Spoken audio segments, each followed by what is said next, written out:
السلام عليكم.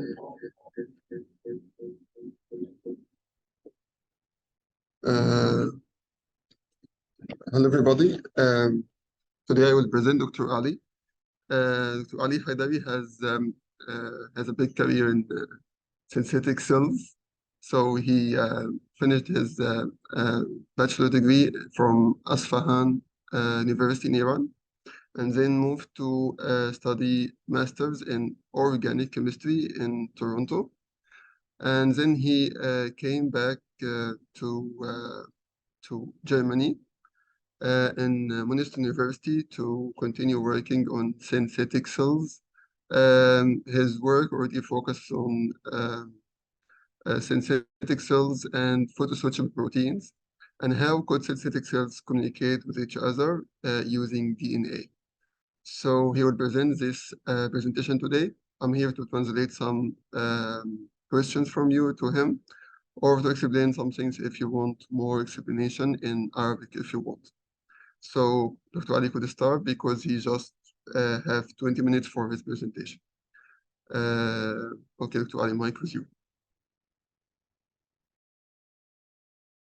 Well, thank you very much, Tarek. It's my pleasure to be here, and thank you very much for the invitation. I will try to share my screen with you guys. Okay, I hope that now you should be able to see my screen. Today, the subject of my talk is about synthetic cells. You will hear synthetic cells a lot. We can discuss what is the concept behind synthetic cells, of course, at the end of my talk. And the main goal, what we want to do with synthetic cells is to get communication. When we want to study different organisms, we have two different ways, basically. One way is to look at them with, let me get my laser pointer. One way is to look at them with the top-down approach, meaning that you take different components apart. When you have a cell, you try to break down the cell, you try to study each component of the cell separately. The other way, if you think about it, is the bottom-up approach. So in this way, you start from the most simple components, meaning you can start with lipids and try to mimic a membrane-like structure. You can put in the protein of your choice, DNA, etc. And by doing so, you start making one step after another, and you create more and more complex system. And in this way, you will understand each step and each feature of the component that you're putting in. And probably most of you are familiar with Legos, and the bottom-up approach is very similar to playing with Legos. When a kid is playing with a Lego, at the beginning, he has these simple components and small pieces, and he tries to put them together, and step by step, he creates a model. And by doing so, he knows what he's doing, and he knows the feature and the structure of each component that he's putting into it. So bottom-up synthetic biology is the same concept as playing with Lego in a sense. And by doing that, as I mentioned earlier, you understand the biological processes through reconstruction, and it will facilitate the construction of new biological processes that has new functionalities. You can create multiple functionalities that otherwise won't be in a normal living cell or normal living organism. And if you look at the meaning of life, there are different meanings from different sources. But one of the most famous meanings are reported by NASA, which has 7 different characteristics. Number 1 is the cellular organization and reproduction, homeostasis, heredity, meaning that the cell should be able to give the information from the parent to the next generation, to the kids. And after that, we have the response to stimuli, meaning that the cell should get a signal from the environment and respond accordingly to that stimuli. After that, we expect a living organism to be able to grow and develop and adapt through evolution. And the main point of my talk today is number 5, which is response to stimuli. I want to tell you that with bottom-up synthetic biology, as I mentioned, we start from the most simple components and we try to make the system more and more complex. And one of the cool features of this way is that you can build an organism that mimics one or some aspects of a living organism. So one or multiple of these 7 different characteristics that you see here. As I mentioned, the point of this talk is to get communication, and communication means that we have a sender cell, and a cell or the sender will give us a signal, and here the signal is, for example, the ligand, and ligand will go to the environment and find the receptor of the target cell or the receiver cell, and receiver cell will get that signal and accordingly will respond to it. While the other cells that don't have this receptor, they should not respond to the signal that is in the environment. So if you think about this idea, and you want to use synthetic biology to do that, there are, of course, different groups who already tried to achieve this. And one of the most famous papers which came out at the beginning of my PhD by a famous group, Steve Mann at University of Bristol, and another great scientist, Tom de Greef at Eindhoven University in the Netherlands. They have a wide variety of libraries of synthetic cells. And one of the synthetic cells that they chose for their work is called proteinosome. I will explain what proteinosome is in the next few slides. But what they did, they loaded some double-stranded DNA inside this proteinosome. And by adding one strand, it will come and replace the double strand, and it will kick out one of the strands out. And you get different response in this way. You can send the strand inside, which works as a detection, meaning that when the strand goes inside, you get a fluorescence response from your synthetic cell. One strand can go in and transduce a signal and kick out another strand out, and you can get a cascading response by doing that, meaning one strand can go in, kick out another strand, and that strand can go into another cell, and etc. And of course, the other ways that they look into and they reported in their Nature nanotechnology paper is to get an amplification of the signal, meaning one strand can go in and amplify the signal for us. So I won't go deep into this paper, but I wanted to tell you that the idea of working with the synthetic cells that I will introduce, which is called proteinosome, came from these 2 amazing scientists before. But one of the things that they used is called microfluidic device. Microfluidic device has a fancy name, but the way it works is that it makes these synthetic cells and it will fix them on an array, meaning that the distance between one synthetic cell to another synthetic cell, here they are represented in a red sphere, is fixed. So the distance will not change, and the signal will go from one strand to from one synthetic cell to another synthetic cell in the neighbor. But if you really think about it, this is not how it works in our body or in nature. Cells are not always fixed in a certain distance.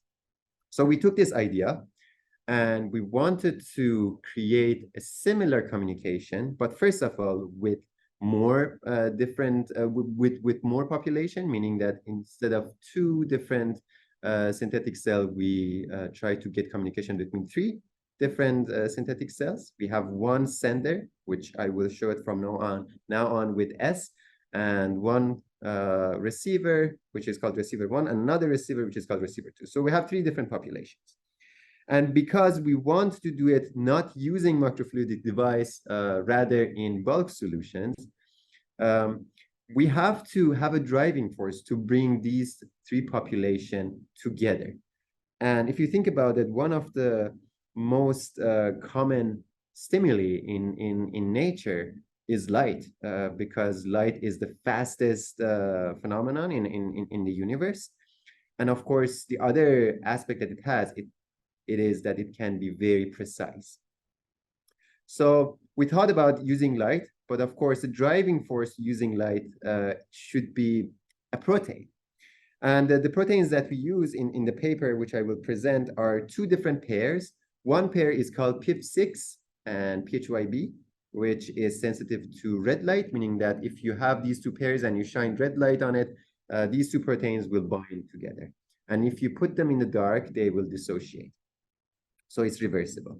The same thing, but sensitive to blue light. And for the sensitivity to blue light, we have another pair of proteins, which are called islet and nano.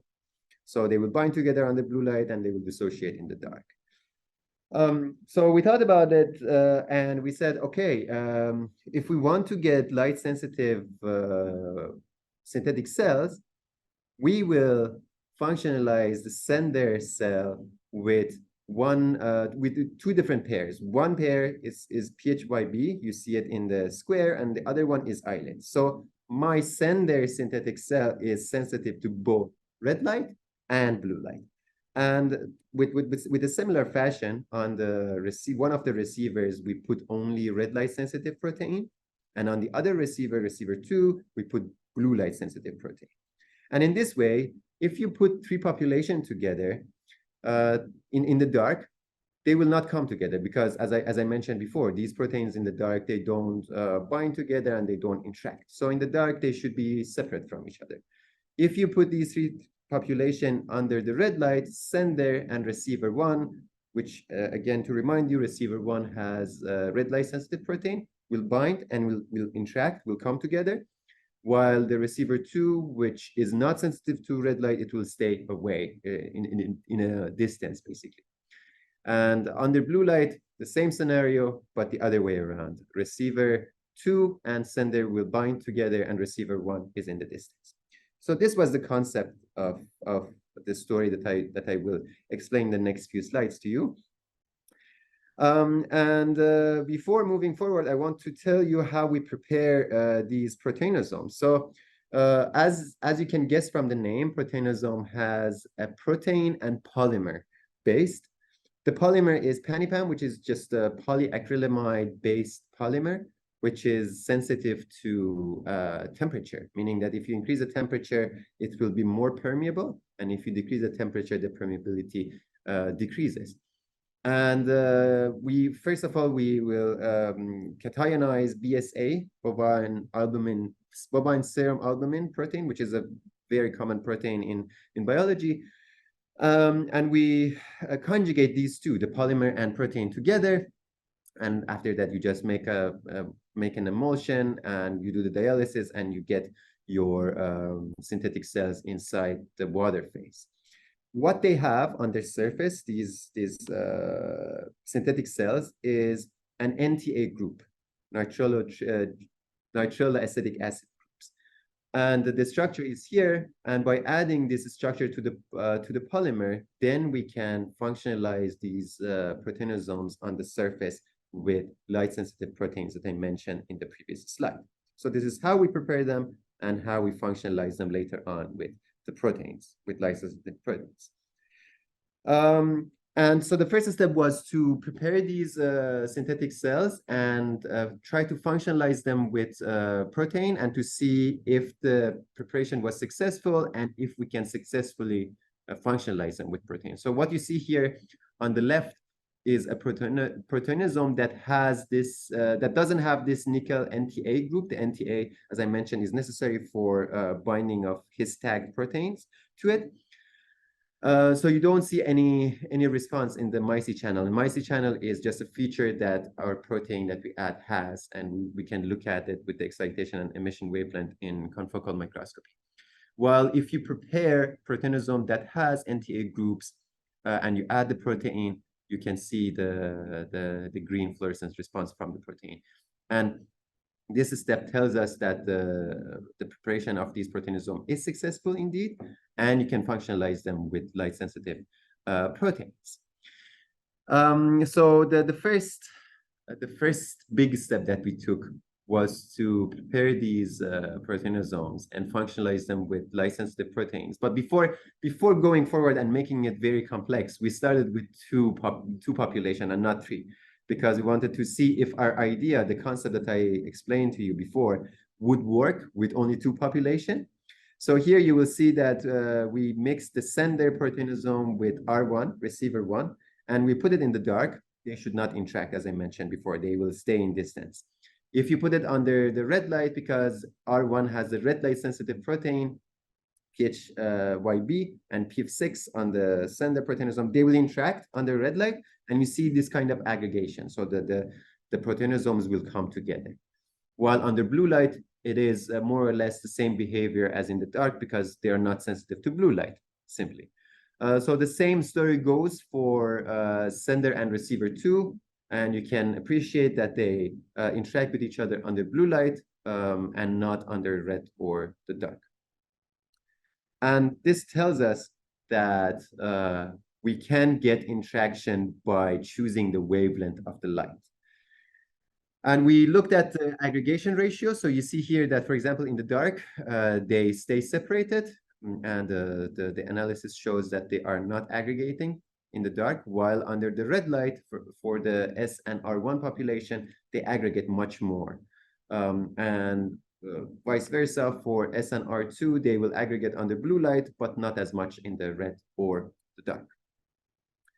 Before going forward and telling you how we get them to communicate with each other, I want to briefly discuss how the system works for getting the signal from one proteasome to the other. And it is called toe-hold mediated displacement. It's just basically a double-stranded DNA that has a fluorophore and a quencher inside, and they are semi-complementary. So you can see that at the right side, they're complementary. They bind together, but on the left side, they're not complementary. So these base pairs, they don't match. But we add an invading strand, and this A strand is fully complementary with the strand that has the fluorophore. So if it comes inside, this invading strand, when it comes inside, because it is more energetically favorable, it will completely bind to this F strand, and it will kick out the strand that has the quencher. And now that the quencher is out, you get the fluorescent response from your F strand.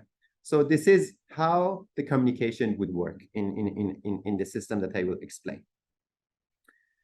As I mentioned in the previous slide, we got the aggregation. So now it is time to get the communication between them. And again, this is for now is just two population, one sender and one receiver. I did not add the population number 3, which was the receiver 2 yet. And you can see in the dark, what you will see is that in the dark, after I add the invading strand, I get the fluorescent response from the sender, and sender will kick out this Q strand that has a quencher, but because they are far from each other, they are in the distance, because it is in the dark, the quenching strand will not reach the receiver 1 strand. And this is indeed what you see with the confocal microscopy.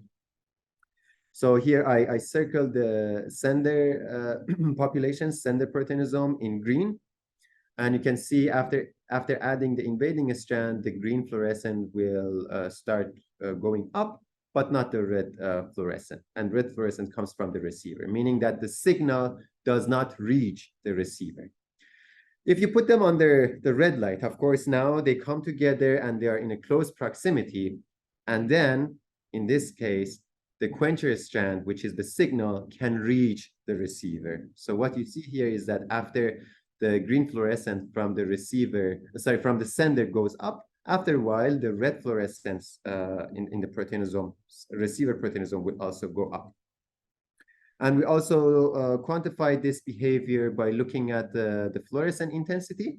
So what you see here is that the receiver and the sender proteasomes will give the response when they are in the under the red light illumination, and when they are in the dark, you don't see the response. I will quickly go over the next slide. The next slide is just the same story, the same concept, but instead of using the sender and receiver 1, I replaced receiver 1 with receiver 2 because I wanted to see if the same behavior can happen under blue light illumination. So what you see here is the same story, but in this case is sender and receiver 2, and you see that when they are in the dark, only the sender will give the response and not the receiver. If they are under blue light, they will aggregate and you get the response from both sender and receiver at the same time. And again, the analysis of the fluorescent intensity indeed proves the same concept, the same story. And after this step, it was finally the time to put the three populations together. This is the figure that I showed you at the beginning of my talk. So I promised you that the communication that we want to achieve was going to be more complex with three population and not two. So this was finally the time to put the three population together and look at the communication in the dark, under red light, and under blue light, and see what happens. Before getting the communication, I wanted to see if the interaction works. If we get this interaction and coming together, these proteinosomes, if they come together under red light or under blue light. So what you see here in the dark, they will stay mostly separated. And again, here I circle the sender proteinosomes with green and receiver 1 with red circles and receiver 2 with blue circles. So they stay mostly separated. Of course, we have some unwanted interaction, which is inevitable, and you get them when you mix these three populations together. But the analysis indeed shows that the aggregation ratio in the dark is much lower than the red light and blue light. So here we showed that when you mix three populations together, you can control the interaction based on the wavelength of the light that you choose. And finally, it was the time to put them together and add the DNA strands inside and see how it works. So in the dark, they should stay separated from each other. And when you add the invading strand, you get the fluorescent response from the sender and not receiver 1, neither receiver 2. Under the red light, sender and receiver 1 should meet each other, and you get the fluorescent response from sender, receiver 1, and not receiver 2. The same story goes for blue light, but in this case, sender and receiver 2 will bind to each other, and receiver 1 will not give you any response because it's far away from the signaling range, and it will not get the quencher strand.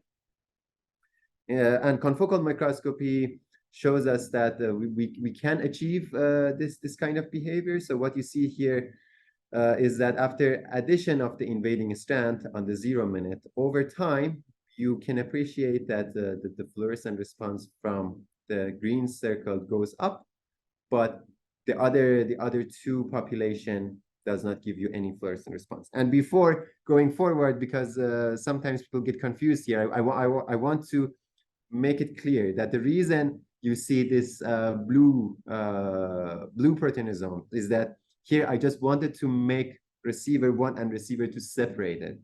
So I had to functionalize receiver 2 with another dye, and this blue circle comes from the dye to differentiate receiver 1 and receiver 2, and it has nothing to do with this signaling or the DNA strands. Okay, so if you put these three populations on the red light, you can see here that the sender and receiver 1, the green and red, are in a close proximity. Therefore, the communication will happen between sender and receiver 1, while receiver 2, which is circled in blue, does not give you any response. But if you put them under blue light, this time not many red circled, receiver 1 giving you the response, while the receiver 2, which was already in blue, and now if you overlap blue and red, you get this magenta color. So you see that the magenta will show up. And this was very exciting because indeed we managed to get the communication between three different populations based on the wavelength of the light that we choose. And last but not least, we look at the response ratio between these three populations. So if you put the system in the dark, after addition of the invading strand, of course, you expect to get the response from sender, and that's why the sender has such a high intensity compared to receiver 1 and receiver 2. NR stands for non-respondent. So whatever proteinosome that was in the solution, in bulk solution, and did not give any fluorescent response, we put it in the category of non-respondents here. And of course, if you add these 4 different bars together, you get about 100% of the population, which makes sense. On the red light, sender and receiver 1 has the highest number of responding proteinosomes, while receiver 2 is very low. And of course, we have some non-respondents, which are basically the receiver 2 that did not give any response. And the same goes again for the blue light activation. And in this case, receiver 2, sender and receiver 2 will give the fluorescent response and not many of receiver 1. So I hope that I could convince you that by using this kind of synthetic cells, which are called proteinosome, and they're protein polymer based, you can functionalize them with light sensitive, blue or red light sensitive proteins on the surface. And depending on the wavelength of the light that you choose, you can get different interaction. Not only that, you can load different strands of DNA, and you can get this toehold mediated double strand displacement reaction inside them. And you can use this DNA strand as a signal from one sender to 1 or 2 different receivers. And as I mentioned at the beginning of my talk, light as a stimuli is very good because it can give you this precise targeting and spatial organization in the community. So without harming the cells, without harming the synthetic cells at the low intensity, you can get different interaction, and you can induce different interaction into your system. And at the end, I just want to first and foremost thank my supervisor and the collaborators from University of Bristol and Eindhoven University for their amazing help and advice, and our amazing group at University of Münster, and of course all the organizers of this global research zone that they invited me. And it was my pleasure to give you this talk, and I'm very excited to get your comments and questions. And yeah, thank you, and I hope that you have a good day. Okay, thanks, Dr. Ali, for this interesting talk. So sorry, we have a technical problem that you are now the host, so you have to accept the people waiting in the waiting room. This is the first point. So could you please try to aid them in the waiting room?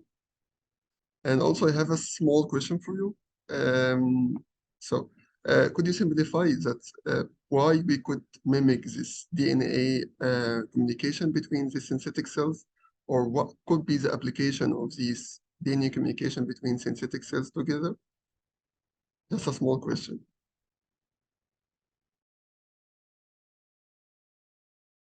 Okay, so if I understood the question correctly, first you asked how we can get the communication using this DNA strand. No, I'm talking about the application. Okay, I got you. So the application of this kind of communication, let me go back so I can explain better. So here is the figure that I use multiple times. What you see here is that the distance between sender and receiver has an important role.